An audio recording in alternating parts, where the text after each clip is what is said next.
Friends வணக்கம் friends. மாடி தோட்டம் ஃப்ரெண்ட்ஸ், இது மனோரஞ்சிதம் அந்த பிளான்ட். இது இன்றைக்கான வீடியோ பதிவு வந்து இதை எப்படி க்ரோ பேக்கில் நம்ம வைக்க போகிறோம் அப்படின்ட்டு, என்ன சைஸு, இதுக்கான மண் கலவை என்ன, அதெல்லாம் வந்து நம்ம இதில் அந்த பிளான்ட் வைக்கிறதுக்கு என்ன ப்ரொசீஜர்னு நான் உங்களுக்கு சொல்லிடுறேன்.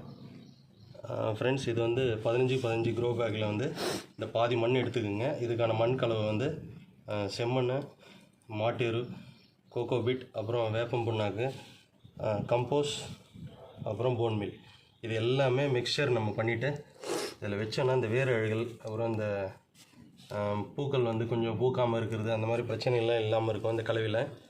ஸோ அதனால இதை நம்ம இந்த க்ரோ பேக்கில் வச்சுட்டு எப்படி மண் கலவை வந்து மேலே நம்ம ஃபில் பண்ணோன்றது சொல்லிடுறேன் ஃப்ரெண்ட்ஸ். ஃப்ரெண்ட்ஸ், இதோட மண் கலவை நர்சரியில் கொடுத்தது எப்படி இருக்குன்னு பாருங்கள். என்ன வேர் விட்டுருக்கு பாருங்கள். அப்படியே அந்த வேரோடு அப்படியே எடுத்து உள்ளே வைக்கணும் ஃப்ரெண்ட்ஸ். அது எப்படி இருக்குது பாருங்கள், வேர் விட்டுருக்குன்னு அப்படியே சென்டராக வச்சுட்டு மண் கலவை கரெக்டாக பண்ணிவிடுங்க ஃப்ரெண்ட்ஸ். இது ஃப்ரெண்ட்ஸ், இது மண் கலவை வந்து இந்த அளவுக்கு டிஸ்டன்ஸ் வச்சு நீங்கள் போட்டுங்க. இதுக்கு மேலே வந்து கொஞ்சம் வேப்பம் புண்ணாக்கு, கம்போஸு, அப்புறம் போன்மில், இதை கொஞ்சம் போட்டுக்கோங்க. ஸோ இந்த கலவை ஆல்ரெடி மிக்ஸ் பண்ணி உள்ளே போட்டாச்சு. இதையும் வந்து மிச்சம் இருக்கிறத நான் எடுத்து உள்ளே போட்டுடுறேன்.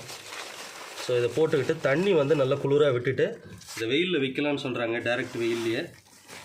ஸோ அதனால இந்த டைரக்ட் வெயிலே வச்சுக்கலாம் ஃப்ரெண்ட்ஸ். நல்லா குளிராக விட்டுருங்க தண்ணி.